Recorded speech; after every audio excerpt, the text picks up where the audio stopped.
Fiéis por hábito. Terceira parte.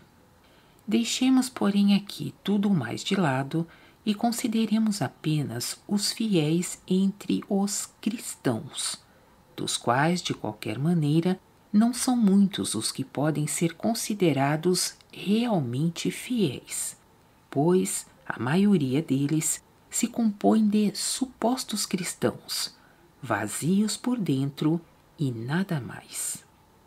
Estes falam, em certo sentido, da mesma maneira que os primeiramente citados, ou declaram com uma certa expressão teatral que deve aparentar respeitoso temor, conforme procuram fazer crer, pelo menos para si próprios. Temos o nosso Jesus, o nosso Salvador, a quem não deixamos e mais também não precisamos. Assim é mais ou menos o sentido de todas as suas palavras, mesmo que essas palavras soem de maneira diferente conforme a pessoa que as fala. Essas legítimas reproduções dos fariseus, já por Jesus tão severa e frequentemente censurados, são, na realidade, nada mais do que expressões de indolência espiritual, acrescentando-se, nesse caso, porém, uma acentuada presunção. Já a maneira, às vezes tão repugnante, do estilo de falar, caracteriza-os mais do que claramente. Quando vos aprofundardes nas pessoas de tal espécie, reconhecereis que elas não trazem em si uma verdadeira convicção, mas apenas um simples e vazio hábito desde a juventude. Em sua indolência, não querem mais ser perturbadas, pois essas coisas poderiam causar-lhes inquietação espiritual, se com elas se ocupassem profundamente. Procuram evitar isso cuidadosamente, sem se tornarem conscientes de que assim pecam contra a importante lei de Deus do movimento espiritual, que lhes oferece a conservação da sua alma, bem como a do corpo, em cuja atuação e cumprimento unicamente residem a ascensão e a capacidade de amadurecer para a perfeição. Exatamente aquilo que consideram grandeza e procuram mostrar com orgulho, a fim de se iludirem com um apoio que nem trazem em si, tornar-se-lhes a fatalidade e destruição.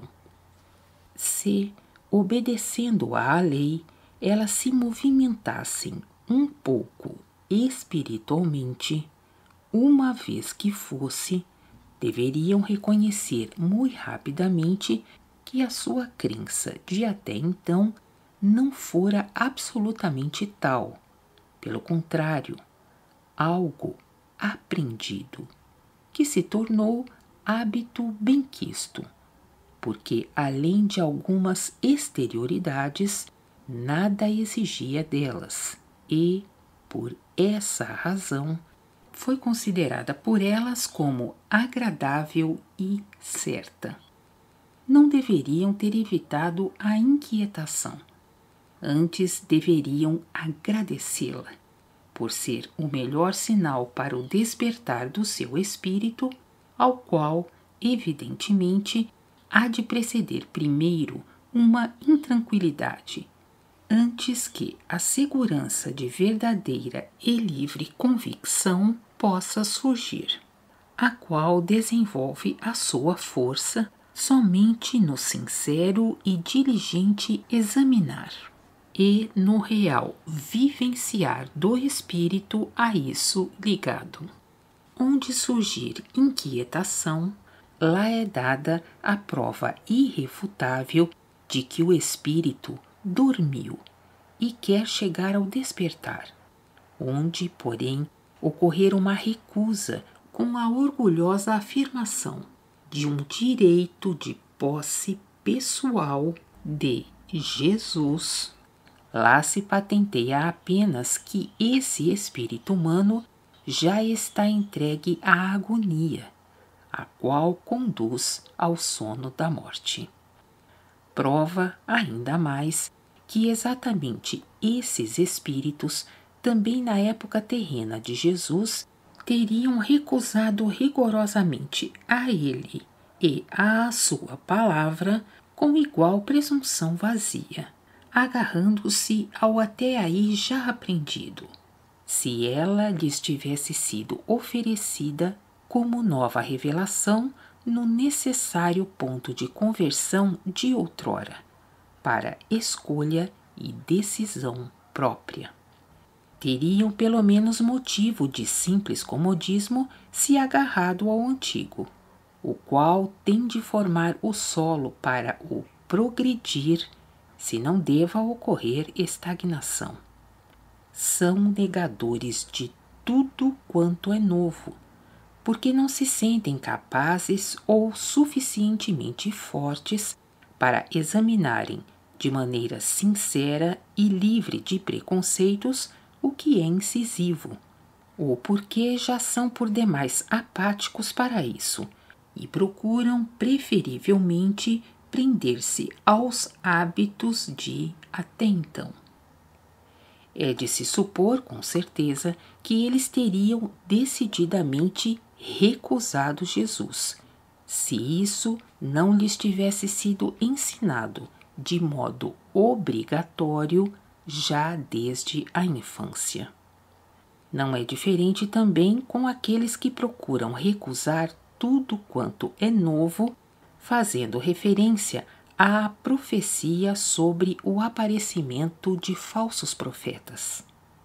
Nisso também nada há de diferente do que, mais uma vez, somente a indolência do espírito, pois nessa profecia a que eles se referem é concomitantemente expresso de maneira clara que o certo, o prometido, virá exatamente nessa época do aparecimento dos falsos profetas. Como pensam então em reconhecê-lo, se para sua comodidade simplesmente liquidam tudo de modo leviano com uma tal referência? Essa pergunta fundamental nenhuma pessoa ainda a formulou para si mesma.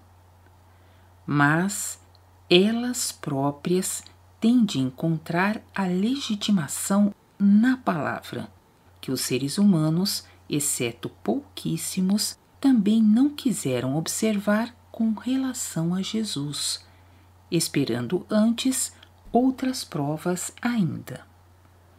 Sua palavra da verdade, que foi a legitimação propriamente dita, ainda não tinha valor para eles naquele tempo.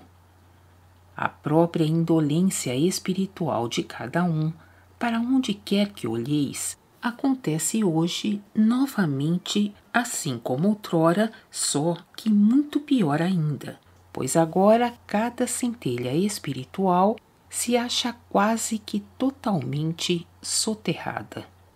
Os fiéis de hoje aceitaram tudo apenas como doutrina, sem ter assimilado nada disso dentro de si, ou transformado em coisa sua. Espiritualmente são demasiado fracos para intuir que a sua crença nada mais é do que o hábito desde a infância, o qual eles denominam agora como sua convicção, com total ignorância sobre si próprios. Seu comportamento perante o próximo mostra frequentemente, de modo muito nítido, que não são verdadeiros cristãos, mas tão só supostos cristãos, vazios e indolentes espiritualmente. Com minhas palavras conduzo para Deus e também para Jesus, mas de maneira mais viva espírito que até agora foi conhecido, e não como os seres humanos moldaram com seu pendor pela comodidade espiritual. Continua na quarta parte.